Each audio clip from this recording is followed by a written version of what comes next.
Assalomu alaykum o'rtoqlar, yaxshimisizlar? Ko'rinishimga ahamiyat bermaysizlar. Ko'zlarim shishgan. Kechadan beri bitta voqeani eshitib o'zimga kelolmayapman.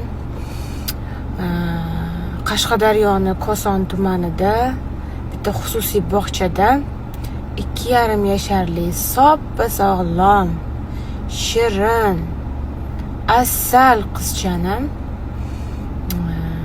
o'limiga sababchi bo'lib qolishibdi. Bog'chapalar. Alloh o'zi saqlasin, astag'firulloh. Hozir nima bo'lganini aytib beraman sizlarga. Faqat undan oldin bitta narsani aytmoqchiman-da. Bu mas'uliyatli kasb. Bog'chapa, murabbiylik.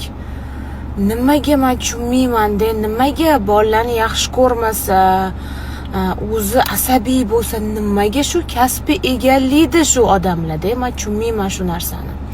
Juda ham ko'p holatda shunaqa vaziyatlarni eshitib o'rtoqlar, farzand bu eng ulug' ne'mat.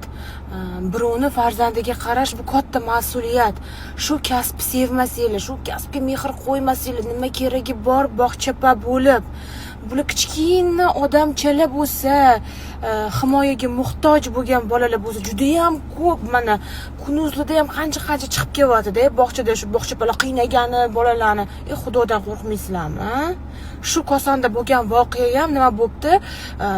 O'zicha bir xususiy bog'cha ochib olgan ekan bitta ayol.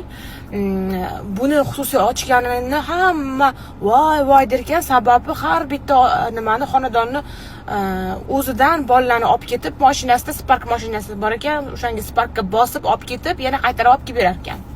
Xullas, voqea nima bo'lgan?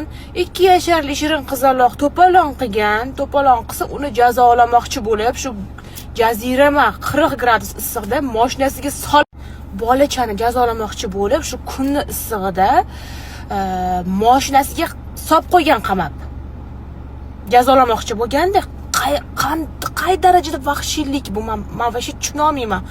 Solib qo'yganda shu bilan bolacha esdan chiqib ketgan. Mashinadaligi. Hech kim yo'q, issiq mashina dimiqib bolacha o'lib qolgan. 2 yasharli shirin bolacha. Bu qanaqa vahshiylik, qanaqa odamlar qanaqa bo'lib ketyapti? Allohdan qo'rqmaysizlarmi? Mana murabbiylar eshitayotgandir, meni hozir ko'rayotgandir. Yaxshi murabbiylar ham juda ham ko'p. Ularga qancha ta'zim qilsak shuncha arziydi, qancha yaxshilik qilsak shuncha arziydi-da. Lekin ota-onasi ko'rmayapti-ku, bilmayapti-ku deb, masalan, bolalarni qiynab, gapira olmaydigan bolalar bor, ularni urib, burchaga, tualetlarga olib kirib, vannalarga olib kirib, shunaqalarni ham eshitganman-da. Allohdan qo'rqinglar. Ozgina Allohdan qo'rqinglar. Vijdon azobi